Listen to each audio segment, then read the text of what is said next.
আসসালামু আলাইকুম। সংবাদে আপনাদের সবাইকে স্বাগত জানাচ্ছি। আমি ফিরোজ তোহা। শুরুতেই আরবে কেবলস সংবাদ শিরোনাম। পুরোদমে ইরান, ইসরায়েল এবং নিরীহ ফিলিস্তিনিদের মাঝে ভয়াবহ যুদ্ধ শুরু হয়েছে। আর এরই মাঝে আমাদের হাতে এসেছে যুদ্ধের সবথেকে গুরুত্বপূর্ণ, সবথেকে তাজা আপডেট সংবাদ। প্রথমেই জানাবো, ফিলিস্তিনের আরও এলাকা দখল করল ইসরায়েল। ফিলিস্তিনের অধিকৃত পশ্চিম তীরে আরও বেশ কিছু এলাকা নতুন করে দখলে নিয়েছে ইসরায়েল। দেশটি সেখানে অবৈধ বসতি সম্প্রসারণের ঘোষণা দিয়েছে। আজ কাতার ভিত্তিক সংবাদ মাধ্যম আল জাজিরার এক প্রতিবেদনে এই তথ্য নিশ্চিত করা হয়েছে। এরপর জানাবো, যুদ্ধবিরতি নিয়ে তুরস্কের সঙ্গে ফোনালাপ হামাসের। গাজায় যুদ্ধবিরতি নিয়ে ফিলিস্তিনি প্রতিরোধ আন্দোলন হামাসের সঙ্গে ফোনালাপ করেছে তুরস্কের পররাষ্ট্রমন্ত্রী হাকান ফিদান। এক প্রতিবেদনে তথ্য জানিয়েছে ব্রিটিশ বার্তা সংস্থা রয়টার্স। এদিকে ৭,০০০ কর্মী ছাঁটাই করবে জাতিসংঘ।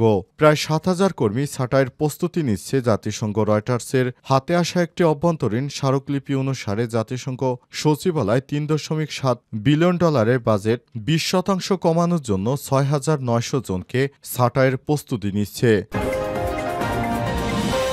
এবারে জানাবো, জেলে বসে নতুন ফরম্যাটে খেলতে নামছেন ইমরান খান।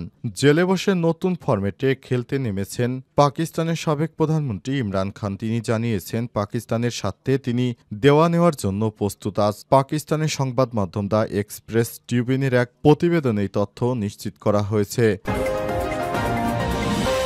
এবং সর্বশেষ জানাবো, একটি লোক নির্বাচন চায় না, সে হচ্ছে ডক্টর ইউনূস। অভিযোগ মির্জা আব্বাসের। একটি দল নির্বাচন চায় না বলে মন্তব্য করেছেন বিএনপির স্থায়ী কমিটির সদস্য মির্জা আব্বাস। তিনি বলেছেন, বিদেশে বসে ডক্টর ইউনূস বলেছেন, একটি দল নির্বাচন চায় না, আমরা বলতে চাই একটি লোক নির্বাচন চায় না, তিনি হচ্ছেন ডক্টর ইউনূস। উনি নির্বাচন চান না। আর শহীদ রাষ্ট্রপতি জিয়াউর রহমানের মৃত্যুবার্ষিকীতে তার সমাধিতে শ্রদ্ধা নিবেদন শেষে তিনি এসব কথা বলেছেন। প্রিয় দর্শক, এতক্ষণ শুনছিলেন সংবাদ শিরোনাম, এবারে বিস্তারিত। তবে তার আগে বন্ধুরা, অনুরোধ থাকবে এই সংবাদটিতে একটি লাইক দিন। এই চ্যানেলে আপনি নতুন হয়ে থাকলে আমাদের সংবাদটি দেখতে দেখতে চ্যানেলটি সাবস্ক্রাইব করে রাখুন। কমেন্ট করে বন্ধুরা আপনার মূল্যবান মতামত জানিয়ে দিন আপনি বিশ্বের কোন দেশ থেকে বা বাংলাদেশের কোন স্থান থেকে আমাদের সংবাদটি দেখছেন এবং শুনছেন। এবারে বিস্তারিত।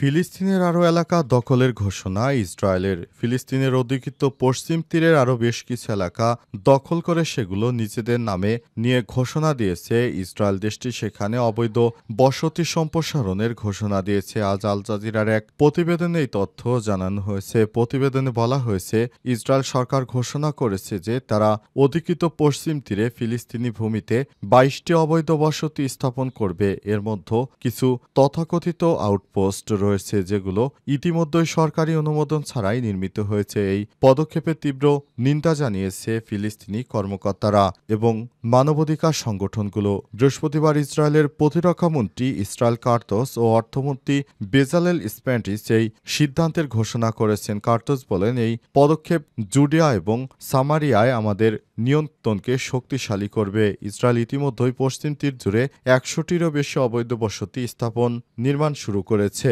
যেখানে প্রায় ৫ লক্ষ বসতি স্থাপনকারী বসবাস করছে। এই বসতিগুলো ছোট ছোট আউটপোস্ট থেকে শুরু করে আধুনিক অবকাঠামো সহ বড় বড় সম্প্রদায় পর্যন্ত বিস্তৃত। পশ্চিম তীরে ৩০ লাখের বেশি ফিলিস্তিনি বসবাস করছে, যারা ইসরায়েলি সামরিক প্রশাসনের অধীনে জীবনযাপন করে। ফিলিস্তিনি কর্তৃপক্ষ সীমিত এলাকায় শাসন পরিচালনা করে। অন্যদিকে ফিলিস্তিনিরা পশ্চিম তীরকে অধিকৃত পূর্ব জেরুজালেম এবং গাজার সাথে একটি ভবিষ্যৎ রাষ্ট্রের অবিচ্ছেদ্য অংশ হিসেবে বিবেচনা করে।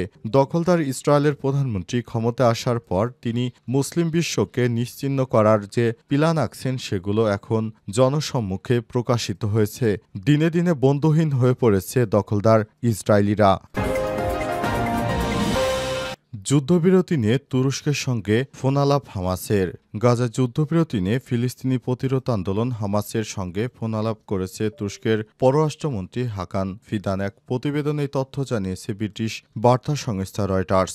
নাম প্রকাশে অনিচ্ছুক এক তুর্কি কূটনীতিবিদ বলেছেন, যুদ্ধবিরতি অর্জনে সবথেকে সর্বশেষ চুক্তি নিয়ে হামাসের রাজনৈতিক শাখার সঙ্গে আজ ফোনে আলাপ করেছেন ফিদান। ওই কর্মকর্তা আরও বলেছেন, গাজা ও সিরিয়ার বর্তমান পরিস্থিতি নিয়ে কাতারি কাতারি প্রধানমন্ত্রী ও পররাষ্ট্রমন্ত্রী শেখ মোহাম্মদ বিন আব্দুর রহমান আল থানির সঙ্গেও ফোনালাপ করেছে তুর্কি পররাষ্ট্রমন্ত্রী। তবে কোনো ফোনালাপেরই বিস্তারিত তথ্য জানায়নি ওই কর্মকর্তা। হোয়াইট হাউসের পক্ষ থেকে আজ দাবি করা হয়েছে তারা মার্কিন প্রতিনিধি স্টিভ উইটকফের পক্ষ থেকে নতুন করে যুদ্ধবিরতির প্রস্তাব দেওয়া হয়েছে হামাসের কাছে। তবে হামাসরা সেই প্রস্তাবটি সেভাবে গ্রহণ করবে না বলে মনে হচ্ছে, কারণ হামাসের যোদ্ধারা জানিয়েছে, আমরা যেগুলো নিয়ে আমাদের সাধারণ দেশের মানুষের কথা ভাবি তার একটি বিষয় বর্তমান চুক্তির মধ্যে অন্তর্ভুক্ত নেই। চুক্তিতে কোথাও বলা নেই যে দখলদার ইসরায়েলি বাহিনী গাজা থেকে তাদের সৈন্য সংখ্যা সরিয়ে নেবে, কিন্তু এরকম একটি চুক্তি আমরা করব না যেখানে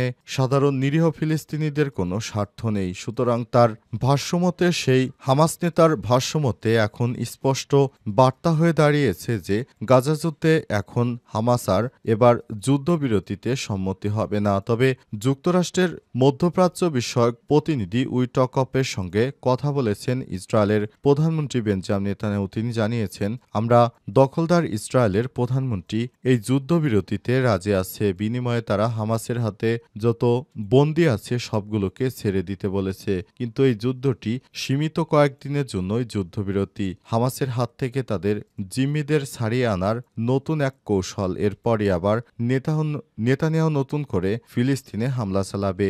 এ কারণে হামাসের যোদ্ধারা জানিয়েছে, আমরা এই ধরনের অযৌক্তিকমূলক যুদ্ধবিরতিটি মানতে পারব না। তাই এবারও বাতিল হয়ে যাচ্ছে যুদ্ধবিরতি। ৭,০০০ কর্মী ছাঁটাই করতে পারে জাতিসংঘ।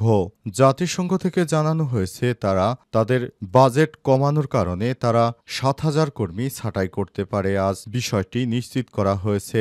প্রায় ৭,৫০০ কর্মী ছাঁটাইয়ের প্রস্তুতি নিচ্ছে জাতিসংঘ। রয়টার্সের হাতে আসা একটি অভ্যন্তরীণ স্মারকলিপি অনুসারে জাতিসংঘের সচিবালয়ে $৩.৭ বিলিয়ন বাজেট ২০% কমানোর জন্য ৬,৯০০ জনকে ছাঁটাইয়ের প্রস্তুতি চলছে। এই নির্দেশনা আগামী ১৩ জনের মধ্য কর্মীদের বিস্তারিত তথ্য জানানো হবে। কাদেরকে রাখা হবে, কাদেরকে ছাঁটাই করা হবে, বিষয়টি এখনও স্পষ্ট করে জানায়নি জাতিসংঘ। তবে যুক্তরাষ্ট্রের বর্তমান প্রেসিডেন্ট ডোনাল্ড ট্রাম্প ক্ষমতায় আসার পর তিনি জাতিসংঘ সহ সমস্ত জায়গায় তার অনুদান অর্থাৎ যুক্তরাষ্ট্রের অনুদান কমিয়ে দিয়েছে। কারণে তাদের কর্মীদেরকে বেতন দিতে হিমশিম খেতে হচ্ছে। এরপরই জাতিসংঘ বিভিন্ন বিষয়টি খতিয়ে দেখছে। তারা দেখছে কিভাবে জাতিসংঘের কার্যক্রম চালানো যায় এবং এ কারণেই তারা নতুন করে সিদ্ধান্ত নিয়েছে অন্তত ৭,০০০ মানুষকে ছাঁটাই করে তারপর $৩.৭ বিলিয়ন যে বাজেট ঘাটতি রয়েছে সেগুলো তারা সমন্বয় করতে চায়। এ কারণে তারা এই ধরনের বড় সিদ্ধান্ত নেওয়ার ঘোষণা দিয়েছে।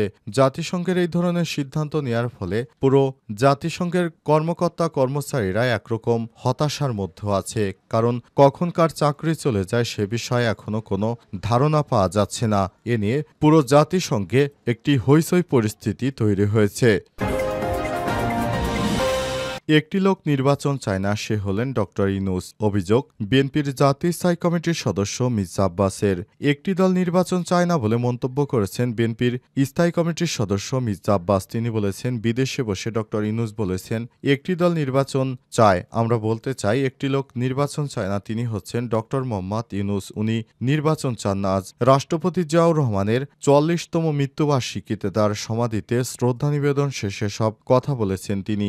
অন্তর্বর্তীকালীন সরকারের প্রধান উপদেষ্টা প্রফেসর ডক্টর মোহাম্মদ ইউনূস ক্ষমতা গ্রহণের পরই শুধুমাত্র বিএনপি নামক একটি রাজনৈতিক দল বাংলাদেশে নির্বাচনের জন্য ব্যাপক ব্যতিব্যস্ত হয়ে পড়েছে। পাশাপাশি আমাদের পার্শ্ববর্তী দেশ ভারতও জানিয়েছে বাংলাদেশে একটি স্থিতিশীল সরকারের প্রয়োজন। কিন্তু বাংলাদেশে যে ৫৩ বছর ধরে অনেক নির্বাচন হয়েছে, সরকার পরিবর্তন হয়েছে, দেশের সাধারণ জনগণের ভাগ্যে কোনো ভালো কিছু আসেনি। সুতরাং এখনও যদি কয়েকদিন আগে একবার হাজার হাজার কোটি টাকা খরচ করে শেখ হাসিনা নির্বাচন দিয়েছে, আবার নতুন করে যদি বিএনপি নির্বাচন দিতে বলে, তাহলে এই অতিরিক্ত যে অর্থের প্রয়োজন সেই অর্থগুলো জনগণের পকেট থেকেই কাটা যাবে, সেটি কোনো রাজনৈতিক দলের জন্য নয়। সুতরাং বিএনপির এই ধরনের অযাচিত নির্বাচন প্রধান উপদেষ্টাকে হতাশ করেছে। তাই তিনি জাপানে গিয়ে বিদেশি গণমাধ্যমের সঙ্গে কথা বলার সময় জানিয়েছেন, বাংলাদেশে শুধুমাত্র একটি দল